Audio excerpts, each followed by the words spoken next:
नमस्कार, स्वागत है आपका एक नई वीडियो में। कल रात को अतीक अहमद और उसका भाई अशरफ जब अपनी मेडिकल करवाने जा रहे थे, तब हॉस्पिटल के बाहर 3 लोगों ने उनकी गोलियां मार के जान ले ली। कल रात से ही पूरे न्यूज़ चैनलों पे ये खबर छाई रही और आज सुबह तक इसी की चर्चा चल रही है। इस वीडियो में मैं आपको दिखाऊंगा कि सारा प्रकरण कैसे हुआ और उनकी मौत के बाद किस-किस ने क्या-क्या प्रतिक्रियाएं दी। कुछ इम्पोर्टेंट फैक्ट्स इस मर्डर के बारे में भी मैं शेयर करूंगा और साथ-साथ ये भी बताऊंगा कि किस-किस का इस मर्डर से फ़ायदा है। तो चलिए वीडियो शुरू करते हैं। कल रात को जब ये खबर आई, तब एक मीडिया के अंदर हड़कंप सा मच गया। सारे इसी बात के ऊपर हैरान हो रहे थे कि जिस बात का डर था, वो हो गया। लेकिन डर तो ये था कि अतीक अहमद की गाड़ी पलटेगी।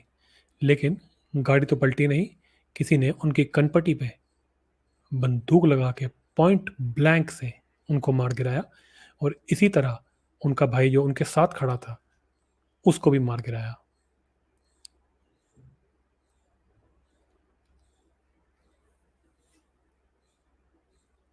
अब मैं आपसे कुछ फैक्ट शेयर करना चाहूँगा अतीक अहमद और उसके भाई के मर्डर के बाद जो सामने आए हैं। पहली बात, दोनों को जो है मेडिकल कॉलेज प्रयागराज में ले जाया जा रहा था और 3 लोगों ने, जो कि एक जर्नलिस्ट के भेष ओढ़कर आए थे, गले में कार्ड पहना हुआ था, बताया जा रहा है हाथ में नकली माइक और नकली कैमरा लेकर के ये बाकी जर्नलिस्टों के साथ उस भीड़ के अंदर शामिल हो गए। मैं आपको ये बात बता दूं कि मैंने ये आपसे पहले भी एक पिछली वीडियो में कहा था कि अतीक अहमद ये मीडिया का यूज़ कर रहा है। उसने शायद मीडिया के अंदर पैसे खिलाए हुए थे, जिसकी वजह से ये मीडिया वाले बेवकूफ़ों की तरह अपनी गाड़ियाँ उसकी गाड़ी के पीछे-पीछे भगा रहे थे।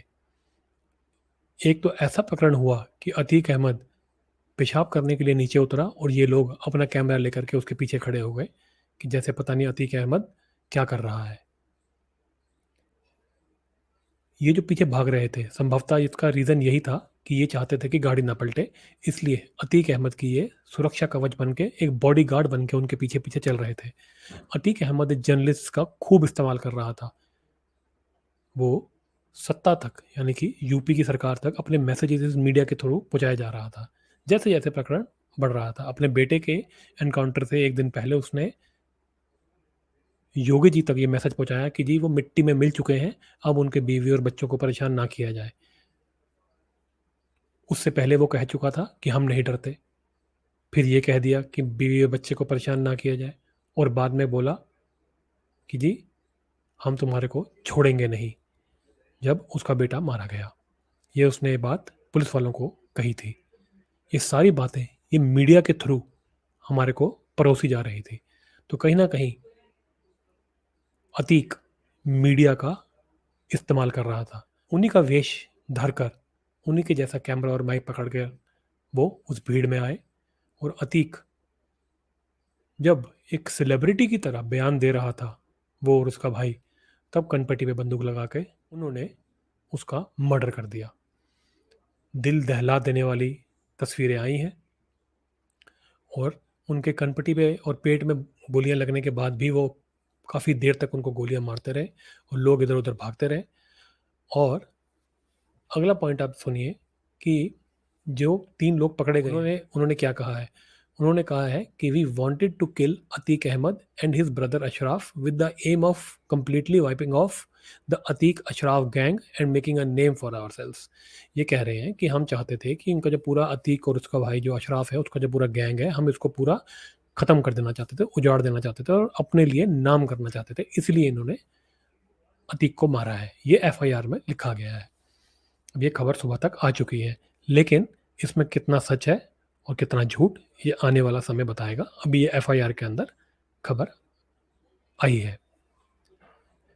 इस अटैक के अंदर कांस्टेबल मान सिंह जो थे, उनको भी चोटें आई हैं। जी, इसके बारे में कोई बात ही नहीं कर रहा है। सब अतीक के और अशराफ की बातें कर रहे हैं। मान सिंह जो है उनको चोटें आई हैं और साथ-साथ एक जर्नलिस्ट भी चोटिल हुए हैं। ये दोनों अभी इलाज करा रहे हैं। इस हमले के बाद यूपी के चीफ मिनिस्टर योगी आदित्यनाथ जी ने एक हाई लेवल प्रोब की बात कही और पूरे यूपी के अंदर सेक्शन 144 लगा दिया गया। अब सुबह जो खबर आई है कि अतीक की जो बीवी है, वो भी एक क्रिमिनल है, माफिया का पार्ट है। वो किसी भी समय सरेंडर कर सकती है और जो उसका एक गुर्गा है, जो बड़े दिन से भागा हुआ है, गुड्डू मुस्लिम, वो भी सुनने में आ रहा है कि जल्दी से जल्दी पकड़ा जा सकता है। तो ये अभी आज सुबह तक की खबरें हैं उसके मर्डर के बाद से, जो आपके सामने मैंने रखी है। अब आपको पूरा समझ में आ गया होगा कि अभी तक की क्या-क्या डेवलपमेंट्स रही हैं। अब जी ये देखिए, इस पूरे प्रकरण के अंदर जैसे कि मैंने आपको बताया, जर्नलिस्ट्स का एक बहुत इंपॉर्टेंट रोल रहा है। अतीक जर्नलिस्ट्स का बड़े ही जिसे कहते हैं शातिरपने से यूज़ कर रहा था और ये खैराती पागलों की तरह उससे इस्तेमाल हो रहे थे और आखिरकार इन्हीं का वेश धर के उन 3 लड़कों ने अतीक की जान ले ली। अब देखिए, ऐसे भी कुछ जर्नलिस्ट बैठे हैं हमारे देश के अंदर जो बेशर्मों की तरह अतीक की मौत का मातम मना रहे हैं। ये क्या कर रहे हैं? ये खुलेआम तो अतीक की साइड ले नहीं सकते क्योंकि वो बदनाम हो चुका है, उसकी खबरें तो खुल चुकी हैं। सोशल मीडिया पे सब लोगों को सब पता है। तो इसलिए ये इनडायरेक्टली सरकार को या पुलिस को टारगेट कर रहे हैं और अतीक की साइड लेने की कोशिश कर रहे हैं। इनको कोई शर्म नहीं आती, ये अपने आप को जर्नलिस्ट बताते हैं। एक ने भी अब तक ये नहीं अपना खेद नहीं जताया है कि जो जर्नलिस्ट जिसको गोली लगी है या जिसको चोटें आई हैं, उसका क्या हाल है, वो ठीक है कि नहीं, उसके बारे में कोई संवेदना नहीं दिखा रहा। इनको पड़ी है अतीक की। अतीक के लिए ये सारे छाती पीटे जा रहे हैं। अब देखिए इन बेशर्मों के जरा ट्वीट देखिए। ये सबसे ऊपर देखिए, ये राणा अयूब, ये जो पैसे खा के बैठी है, ये क्या कह रही है? ज़ुल्म तो फिर ज़ुल्म है, बढ़ता है तो मिट जाता है। ये अतीक के लिए नहीं कह रही, ये बहुत शातिर है। ये एक तीर से दो निशाने कर रही थी कि जो लोग इसको फॉलो करते हैं, जो इसको सही समझते हैं, वो समझे कि ये बात अतीक के लिए कह रही है और जो दूसरे लोग हैं, जो इसकी तरह के ही हैं, वो समझ जाएँ कि ये बातें यूपी की सरकार और बाबा के लिए कह रही है। अब आगे चलिए और क्या लिख रही है? You seriously still think this is about lawlessness, कि आप ये समझते हैं कि ये लॉलेसनेस की वजह से हुआ है? नहीं, मतलब ये कहने की कोशिश कर रही है कि ये तो खुंदक निकाली जा रही है या जबरदस्ती की जा रही है। ये कोई लॉलेसनेस की वजह से अतीक नहीं मरा है। अब इसको देखिए, ये दूसरी जर्नलिस्ट है, सो कॉल्ड जर्नलिस्ट सवा नकवी, ये लिख रही है कि from bulldozers to daylight murder, this is the model, no respect for law and the due process that involves. ये कह रही है कि जी जो लॉ है उसकी कोई रिस्पेक्ट नहीं है और कोई ड्यू प्रोसेस की कोई बात नहीं करता। यही जो है, बुलडोज़र चला दो और लोगों को मार दो, यही मॉडल है यूपी का। ये बेसिकली यूपी सरकार के ऊपर और योगी जी के ऊपर अटैक कर रही है। जो गुंडों के ऊपर जो कार्रवाई हो रही है, जो काफ़ी समय से चल रही है, और ये जो अतीक के ऊपर अभी जो अटैक हुआ है, जो उसका मर्डर हुआ है, ये इस दोनों को जोड़ रही है और ये दिखाने की कोशिश कर रही है कि जो है लॉ की कोई रिस्पेक्ट नहीं है। ठीक है जी? इसको कभी तब याद नहीं आया जब इनोसेंट्स को ये अतीक मार रहा था, या जो जिन गुर्गों की ये साइड ले रही है, जब वो आम लोगों को, आम औरतों को, बच्चों को मार रहे थे, तब इसने कुछ नहीं लिखा। आज इसकी छाती फटी जा रही है। और सुनिए, ये अगली आई है, ये अरफा, ये बड़ी शेरो और शायरी करने वाली जो अपने आप को दिखाती है, अरफा खानूम शेरवानी। अतीक अशरफ की हत्या टीवी न्यूज़ की स्क्रीन पर कई बार हो चुकी है। मुख्यमंत्री की मौजूदगी में एंकर्स गाड़ी पलटने, लाइव एनकाउंटर की मांग कर रही थी। दर्शक ताली बजा रहे थे। सत्ता के सानिध्य में टीवी के रक्त पिपासु समाज तैयार कर दिए दिया है। कानून लोकतंत्र का जनाजा निकाल रहा है। मर्सिया पढ़िए। ये देखिए जी, पहली बात तो मैं आपको गारंटी के साथ कह सकता हूँ, ये ऐसी हिंदी लिख ही नहीं सकती। ये जो मैडम है, ये लिख ही नहीं सकती, तो ये किसी टूल किट से इसने लिखवाया है, वहीं से टेपा है इसने। और दूसरी बात, ये अभी भारत में भी नहीं है, ये बाहर घूम रहे हैं जरा चाइना के, और क्या कहते हैं, सोरोस अंकल के पैसे पे जरा बाहर कहीं जरा घूमने निकली हुई हैं, तो पीछे से इनको जो है ऑर्डर आ गया होगा, टूल किट का जरा एक्टिवेट हो गई होगी, तो ये मैडम ने ट्वीट मार दिया। फिर देखिए, और देखिए ये अगले ये सवा नकवी क्या कह रही है, ये दोबारा ये कह रही है कि most of us have never seen what we have seen today, हमने आज तक ऐसा नहीं देखा है। The visuals in front of live camera, is this India? चलो जी, ठीक। और ये इन जैसे माफिया गुंडे खुलेआम घूमे, इनके ऊपर कोई कार्रवाई ना हो, वो इंडिया है इनके लिए जी। जब इस देश के अंदर, इस देश के ऊपर क्रूरता हो, इस देश के लोगों के ऊपर क्रूरता हो, और ये देश कोई जवाब ना दे, ठीक है जी, इसको वो वाला देश जो है वो लगता था भारत। ये जो अपने समुदाय के लिए जो ये छाती पीट रही है ना, ये उस समुदाय के लिए बातें कर रही है जो कि बर्बरता करता है, इनको बर्बरता करने का फुल लाइसेंस चाहिए, ये उस भारत की कल्पना करते हैं। और देखिए, where Gandhi led a non violent protest. चलो जी, अब गांधी की बात कर रही है, गांधी की तो हम वैसे ही बड़ी, जिसे कहते हैं ना, बहुत तारीफ कर चुके हैं। ये जो देश का बाप था, ये एक गाल पे थप्पड़ खाने के बाद दूसरे गाल पे थप्पड़ खाता था, ये उसी का ढकोसला कर रही है। ये सारे जो शांति प्रिय समुदाय के हैं, ये उसी गांधी के पीछे छुप के बैठते हैं, उसी की बेकार की बातें करने, जो ये करता था वो देश का बाप, उसी के ये पीछे छुपते हैं, कई बार छुपते हैं, तो ये दोबारा छुपी है उसके पीछे। Same country where some politicians are justifying what has happened, is this where industry will go? Where will our children will be raised? कि हमारे बच्चे कहाँ बड़े होंगे? कोई लेना देना ही नहीं है बच्चों का और इंडस्ट्री का। ये ग्रोथ से जोड़ रही है, ये अगले फ्यूचर से जोड़ रही है इस बात को। अतीक एक गुंडे की किसी ने उसको हत्या कर दी, तो उसकी ये उसकी हत्या को ये इस देश की इंडस्ट्री के और इस देश के फ्यूचर के साथ जोड़ रही है। ये है इसकी असलियत। अब खुद सोचिए, ये इंग्लिश के अंदर ये क्या खेल खेल रही है। और ये अपने आप को जर्नलिस्ट बताते हैं, भैया नौकरी कर लो तुम, माफिया की नौकरी कर लो तुम, ठीक है जी। ये इसको आज जो इसकी छाती फटी जा रही है कि देश का क्या होगा, देश के बच्चों का क्या होगा, इंडस्ट्री। ये मैं आपको बताऊं, ये इंडस्ट्री की जो बात कर रही है, ये कहीं ना कहीं जो है चाइनीज एंगल है, क्योंकि चाइना हमेशा इस देश की आर्मी और इस देश की इंडस्ट्री यानी इकोनॉमी के ऊपर अटैक करता है। तो ये बड़ा, ये कुछ कॉमन उसके की पॉइंट्स हैं जिसके ऊपर वो हमेशा बातें करते हैं, इनके टूल किट वाले लोग। तो ये कहीं से टूल किट से टेप आए, और दो तीन जो है टूल किट के दो तीन टूल किट इनको मिली है, उनको मिक्स करके इसने ये लिखा हुआ, ये कंफ्यूज आ गई, कुछ भी लिख दिया। ये जो आपको मैंने जर्नलिस्ट दिखाए थे, इनके जो बाप हैं असली, वो क्या कह रहे हैं वो सुनिए। सबसे ऊपर तो ये अखिलेश यादव, जो ये समाजवादी पार्टी के जो नेता हैं, और जो समाजवादी पार्टी जो ये अतीक को सबसे ज़्यादा संरक्षण देती थी और उसके माफिया को बढ़ाने में जिसका सबसे ज़्यादा हाथ है, उसका सुनिए, उसका विलाप देखिए। उत्तर प्रदेश में अपराध की पराकाष्ठा हो गई है और अपराधियों के हौसले बुलंद हैं। जब पुलिस की सुरक्षा घेरे के बीच सरेआम गोलीबारी करके किसी की हत्या की जा सकती है, तो आम जनता की सुरक्षा का क्या?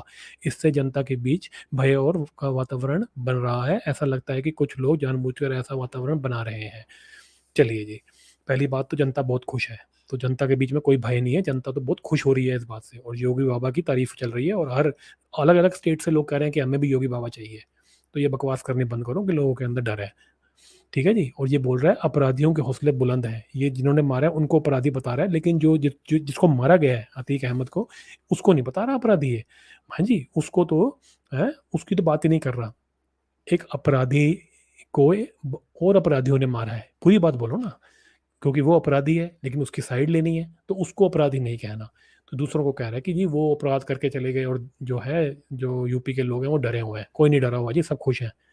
और चलिए, ये एएनआई ने ट्वीट किया है ये ओवैसी के बारे में। People celebrating the killing of Atiq Ahmed Ashraf are vultures. ये देखिए जी, ये आम लोग जो कि इस माफिया के डॉन के मरने के ऊपर जो जिनका डर निकल गया है, जो कि खुश है कि गंदगी साफ हुई, ये उनको कह रहा है कि तुम लोग तो वल्चर्स हो, वल्चर्स, ठीक है जी। जो दूसरे की लाशों के ऊपर जो अपना पेट भरते हैं, ये आम लोगों को ये बता रहा है ये ओवैसी। अब आप समझ गए होंगे कि ये किसको गाली दे रहा है, ये किसको वल्चर बोल रहा है, ताकि एक समुदाय जो है वो खुश हो ये बातें सुन के, इसका वोट बैंक जो है वो खुश हो, ये इसलिए ये बातें बकवास कर रहा है। और सुनिए जी, ओवैसी ने आगे क्या जहर उगला है। How did they get those weapons, where did they raise religious slogans, why were they raising religious slogans after killing them? What will you call them if not terrorists? Will you call them patriots? People celebrating these incidents are vultures. ये पूरी statement थी इसकी। ये कह रहा है जी वो जो मारा है उनके पास हथियार कहाँ से आए? चलो, सही सवाल है। दूसरा, अब मैं आपको एक बड़ी इंपॉर्टेंट बात बताता हूँ। मारने के बाद वीडियो में ये दिखा कि इन तीनों ने जय श्री राम के नारे लगाए।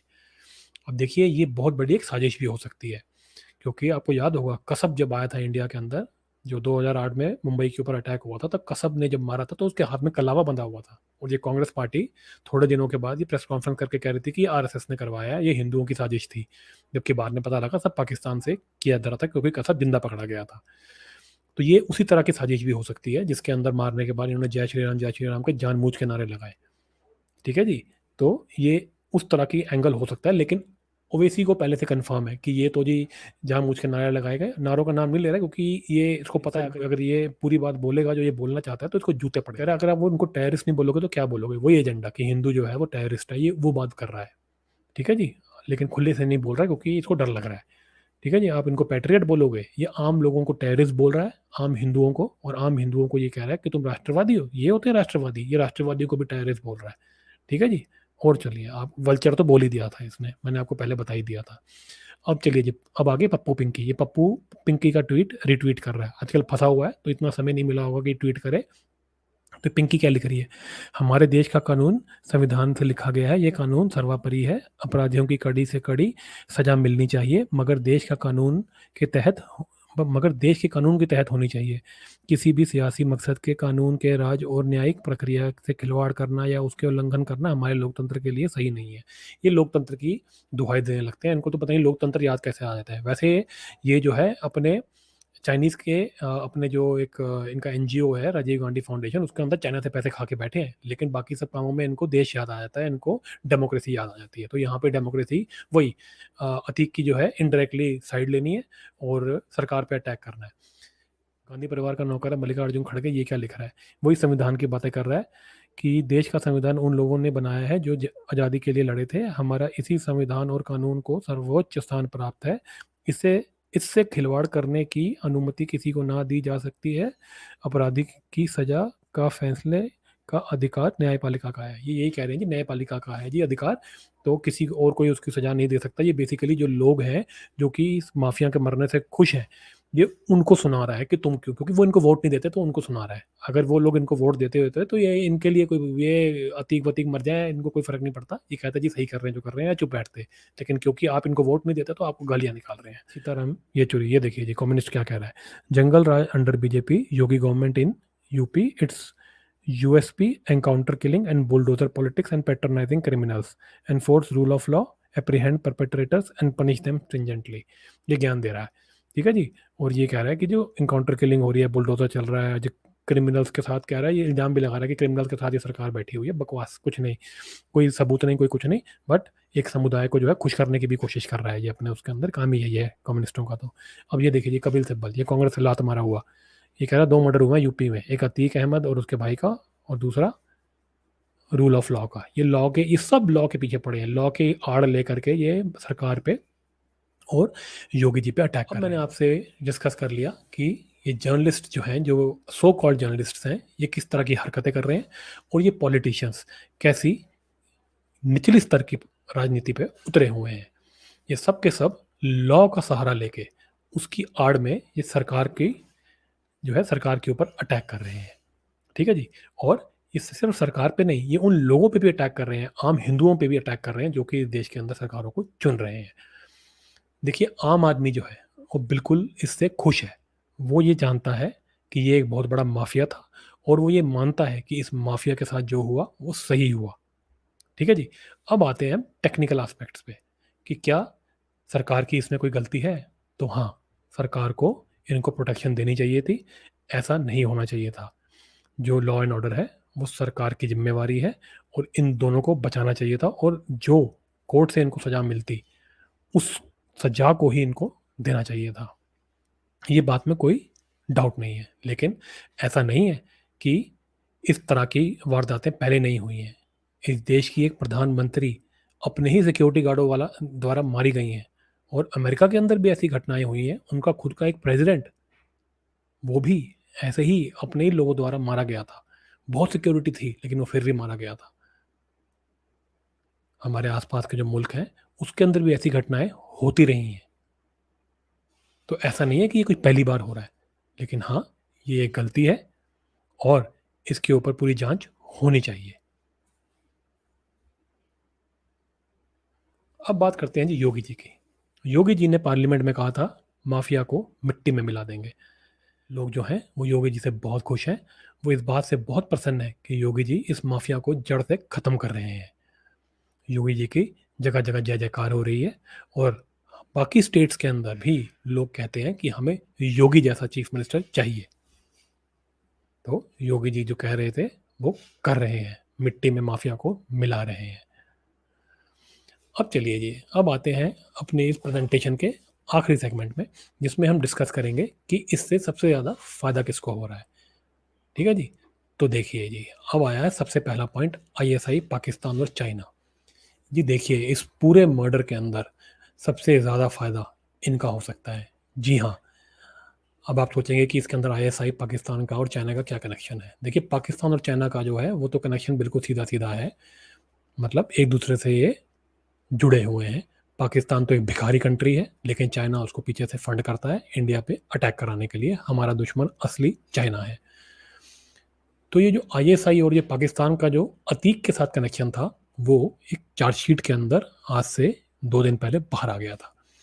अतीक ने जो बयान दिए थे, उसके अंदर उसने ये बात मान ली थी कि वो आईएसआई और पाकिस्तान की मदद से भारत देश के अंदर हथियार मंगवाता था।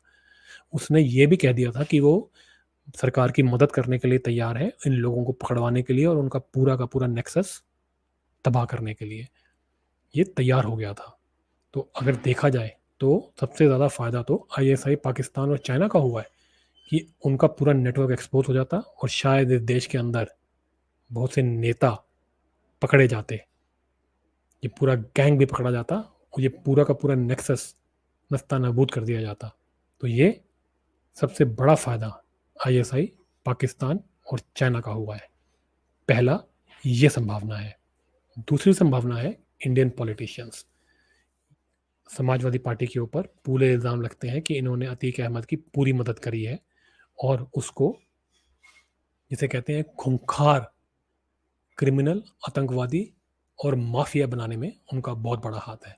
तो बहुत सारे पॉलिटिशियंस ऐसे भी होंगे जो इस बात से डर रहे होंगे कि अतीक अहमद, जो कि कह रहा था कि वो सबका खुलासा कर देगा, उनका नाम ना आ जाए, उनके ऊपर, उन पॉलिटिशियंस के ऊपर कोई गाज ना गिर जाए, इसीलिए उन्होंने इसको मरवा दिया। ये भी हो सकता है। और जो ये जय श्री राम के नारे बाद में लगाए गए हैं, ये जो साजिश है, ये पहले पाकिस्तान एक साजिश करवा चुका है। उस टाइम पे 2008 में पाकिस्तान ने इंडियन पॉलिटिशियंस के साथ मिलकर ये काम करवाया था ताकि हिंदू जो है वो टेररिस्ट घोषित हो जाए पूरी दुनिया के अंदर। और इस वाले मामले में भी ऐसा होता हुआ लग रहा है। तो ये पाकिस्तान और चाइना मिल करके, हो सकता है हमारे देश के कुछ पॉलिटिशियंस के साथ मिल करके इस देश के हिंदुओं को बदनाम करने की साजिश कर रहे हो, अतीक के और उसके भाई के मर्डर के द्वारा।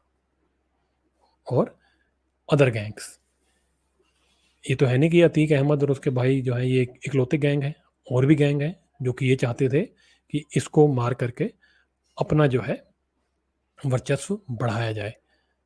या हो सकता है पुरानी दुश्मनी हो, जो कि अतीक खुद भी बहुत पहले कह चुका है कि उसको या सरकार मारेगी या दूसरे गैंग मार देंगे। तो ये गैंग वॉर्स तो इनके अंदर होती रहती है, माफियाओं के अंदर। तो हो सकता है किसी और गैंग ने इसको किसी पिछली खुन्नस के लिए या अपना वर्चस्व बढ़ाने के लिए मार दिया हो। जो अभी 3 लोग पकड़े गए हैं, उन्होंने ये कहा है कि वो पॉपुलैरिटी के लिए उन्होंने मारा है, लेकिन ये सिर्फ अभी प्राथमिक, जिसे कहते हैं ना, बातें हैं। ये शुरू की बातें हैं, इन्वेस्टिगेशन चलेगी और पूरी कहानी सामने आएगी। तो ये जो 3 मैंने आपके सामने पॉइंट रखे हैं, इन सबको अतीक अहमद की मौत से सबसे ज़्यादा फ़ायदा हो सकता है। कल से लेकर आज तक जो जो प्रकरण सामने आया है, मैंने वो सारा आपके सामने रखा।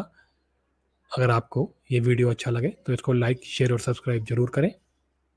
यूट्यूब, ट्विटर और इंस्टाग्राम पर @अकर्मा एक्शन को फॉलो करें और अपने कमेंट्स इस वीडियो के बारे में नीचे कमेंट सेक्शन में ज़रूर दें।